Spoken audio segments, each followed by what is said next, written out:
So then to follow up on the first question, so Bitcoin and Ether are both cryptocurrency, That's but correct. Ether is not under Bitcoin, right? Did I No. get that correct? That's- so yep, is there that's a cap on Ether? Is there a cap on A Ether? cap on Ether. That's a really good question, actually. There is no cap on Ether. And one of the reasons for that is because it's a platform.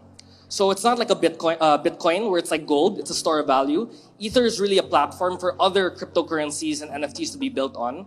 So if there were to be a cap, it would limit its use case. So that's why it's, as of now, I believe there's no cap on how much Ether that can be created. Okay, thank you. Last part, promise. Sure. For me, for the creating NFTs, does it have to be created on a digital platform? Yeah, it has to be created on the blockchain. It has to be created on the blockchain. How do you create something on? Okay, fourth part question. How do you create something on the blockchain? You would have to basically write. Remember the smart contract section? Yes. You would have to write that smart contract, and in that smart contract, you would program it so that digital image gets converted into a token, and then that token you can now buy on the blockchain. So you can do that yourself. Like you can write the smart contract code. I can't. I don't really know the code, but there are also other platforms that help you do that for your behalf. So some popular NFT marketplaces like OpenSea, if you've ever heard of that. You don't need to write your own smart contract. The platform can actually help you mint your own NFT. Yeah. Thank you. That's all. Fifth No, question? that's Okay. it. That's it. Hi, thank you so Hi. much. Hello. So you mentioned that the cryptocurrency market isn't being regulated by the government right now. With its growing market cap, do you think that anytime soon the government will get its hands on it to regulate it? Sorry, yeah. I will bring in EPROM, who will help me out here. This is EPROM, everyone. Okay, yeah, so that's actually a good question. So, it is not controlled by the government, but it is actually regulated. Just that's why we are a licensed company by the BSP. So they are basically looking at how we're managing these things, making sure that the way our users are putting in funds and the way they're using it is always controlled. We have enough security features to make sure it's always secure, the funds are always secure, and there are no bad actors using it, right? So it's not used for money laundering and everything else. Because some people will try to do that, and platforms like ours will have the technology to catch those bad actors as well. Nice, thank you. And I just have one follow-up question. Yes. In terms of tax, like in other countries, like let's say for the US, they base the tax on the financial stock market based on your income tax bracket. Does cryptocurrency work here in the Philippines like that as well? I don't really want to give tax advice, but I think the government is actually already getting to learn more about crypto to see how they can regulate and tax it as well. But eventually, right? Anything that you can earn from, we should be responsible and pay our taxes. Okay, thank you. From Iloilo, by the way, sorry. Okay. Yep. Okay, hi, good afternoon. My name is Anjanette Hapor from the Sega City. I actually work in London Stock Exchange Group or Thomson Reuters. I knew about crypto because we have a trading platform, and I noticed that cryptocurrency is not as explored by trading professionals. So as someone who is starting in cryptocurrency and trading for crypto, what advice can you give to us, especially if we are interested to explore crypto trading? Thank Yes, you. Because you also mentioned that the market is very volatile, especially for crypto. So what advice can you give to us as starters? Thank you. So for traders, I guess a lot of traders actually like the volatility, right? I guess you should know that because they can make money whether the price is going up or it's going down. But I think the most important thing, and you will hear this a lot when you talk with crypto professionals, is the best advice is do your own research, because everything that we're talking about right now, and because it's very early, there's always changes in the market. There are new things, there are new technologies, new opportunities every day. We have people here building applications on top of the blockchain that you can also invest on that front. So keeping yourself updated. Obviously, only investing with regulated entities like Coins.ph, because once you start investing in other platforms that are not really regulated, there's no one who can help you get your money back if there's anything that happens to your account. All right, thank you. So sorry, I think that's all the time we have for questions. But we're here, so if you want to ask us anything, we'll just be here. So you can still ask. But yeah, I think right now we'll get you started on buying your first ever crypto. How does that sound? Yeah. Woo! Well, we're gonna be sending you funds on your Coins wallet. If you already have a Coins wallet, you should be good. But we can also get you verified. So yeah, as I mentioned, we'll be sending you funds, and from there you can choose whatever cryptocurrency you want to buy.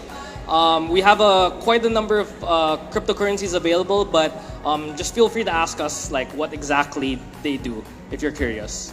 So yeah, thank you.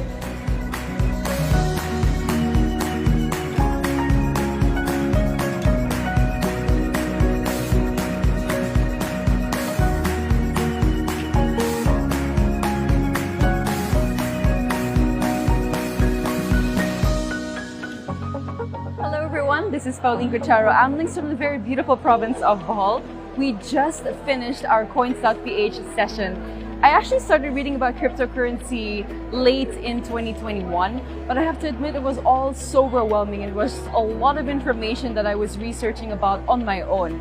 So I really didn't understand it much as a crypto curious beginner, I guess. But with this session of Coins.ph, I was able to digest all that information better.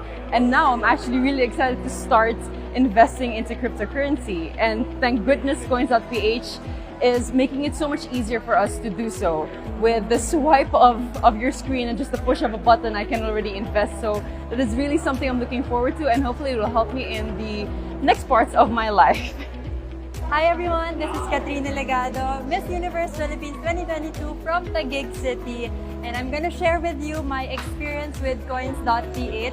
So as you all know, I am a finance graduate, and way back in college, I already knew about Coins.ph, and I hope that I already bought my first Bitcoin way back because that's only 16,000, and now Bitcoin is already priced over 2 million pesos. So you guys know how much I am already on FOMO right now. And my experience with Coins.ph is really smooth, and the interface, the app is really friendly. And I think this is something that the Filipino people should all be known, because Coins.ph really helps every one of us here to be knowledgeable about cryptocurrency, and this is something that the Filipino people should already adapt. And I think being able to open our minds into cryptocurrency and being able to also dive into this Bitcoin and blockchain would really help us. And as for me personally, I am using Coins.ph, and later on, I will already purchase more coins and more cryptocurrency. Thank you, Coins.ph. Hi, I am Celeste Cortezi, representing Pasay. You know, actually, I never had any experience with cryptocurrency up until now. And at first, I thought it was such a complicated topic, but thanks to Coin.ph today, they really taught us how easy is the process in investing in cryptocurrency. So I'm very grateful for that, and I really cannot wait to invest on my first coin. Hi everyone, it's Michelle Marquez D, and I'm representing Makati City. So my experience with Bitcoin, or at least cryptocurrency in general, actually the whole blockchain technology, started in late 2020. Admittedly, I was influenced by a lot of my friends, and you know, when the pandemic hit, you know, there was a lot of ups and downs, a lot of curiosity, but I do have a thirst for knowledge, and everything that I do, like, I really want it based off of facts. But of course, I got really excited by all of the success stories that I ended up purchasing too many coins without proper research. So obviously, I learned the hard way about the volatility of the market, which prompted me to do more research. And I think that's the most important thing when you're entering an industry like blockchain, is really knowing your stuff. Do your own research is actually a mantra in the blockchain world. And then when the crash happened in May of last year, that's what prompted me to get into NFTs also. But you know, the possibilities are really limitless. As I always tell my friends, how often would you get an opportunity to be a part of an industry as bigger, or actually, yeah, that's bigger than the internet itself? because in a few years from now, it's just gonna dominate the whole world. And I'm just really excited to, be aware of it and be part of it, and, try to put my foot in the door also and just enjoy the ride. So how was Coins able to have it? Actually, CoinsPH was my first crypto app on my phone because of how easy it was to use. And also, I could cash in with other applications also. So it was so easy to just transfer money onto CoinsPH, and it was literally just with a swipe and you already have the cryptocurrencies. I just opened it again recently and I was so surprised that, the funds actually exponentially grew. And of course, it is BSP regulated, so I'm not worried of my funds disappearing or anything, because there are a lot of horror stories with a lot of other companies. I have been a victim of those other companies. So trust me, when it's regulated, it's always safe and secure. So that's why I really love CoinsPH.